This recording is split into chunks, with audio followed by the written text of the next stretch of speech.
everyone. I am just going to jump on here and go through the instructions for your final paper. It's titled Critical Exploration of Literacy Issues in Early Childhood Education in Canada. So that's wordy, and it sounds a little scary. So you have the written instructions. So I just wanted to jump on here and kind of go through this with you, almost like we're together. And if you have any more questions, please feel free to email me.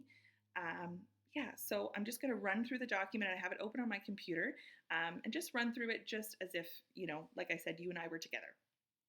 So basically, you're going to be writing a paper. The requirements are 1,500 to 2,000 words, an academic essay. So I want you to have some sources as well, some research to back up the points that you're making. And I would like you to explore a debate or an issue surrounding early childhood literacy in Canada.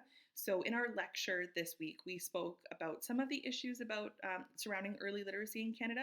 You can use one of those issues for sure, or you can pick your own. I have, as I'm scrolling down here, there's some possible topics down here that you can select.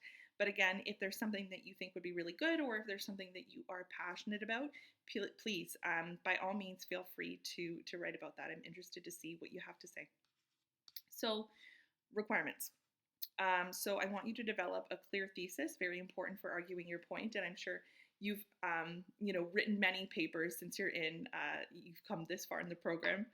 So develop a thesis that presents a critical perspective on a specific literacy issue in Canadian early childhood education. Engage with academic research. So I want you to have some research to back up what it is that you're saying. Minimum of 6 scholarly resources, including at least 2 Canadian-based studies, reports, or policy documents. I'd like you to apply relevant theoretical frameworks. So we talked about this way back now. So emergent literacy theory, sociocultural theory, constructivism, those are some examples. So you might have to go back a little bit in your notes. Those lectures are still up as well. So if you want to rewatch those, or the resources are still there as well. So you can look back if you need to.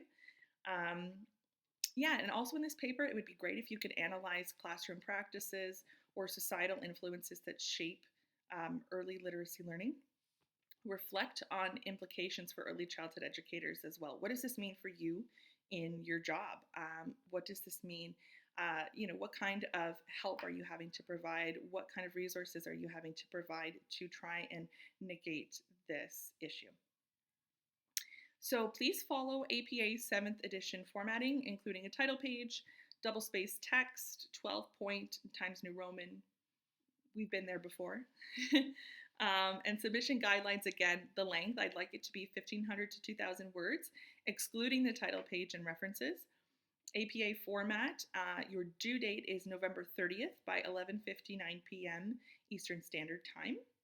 And please submit through Brightspace assignments. Okay, I'm just going to scroll down and take a look if there's anything that I am missing here. Sorry, you can hear my little guy. He's playing happily downstairs, but he's very loud. I put some suggested starting points. Again, academic integrity. We know all of those things. You guys have been through this before. So it sounds a little scary, but I don't want it to be scary. I'm pretty relaxed, and I'd really like you to just do your best and try and pick apart one of these issues that we have. See if you can come up with a solution. Okay. Again, if you have any questions, you need anything, you need clarification, or want to run an idea by me, by all means, please send me an email. And good luck. Thanks so much.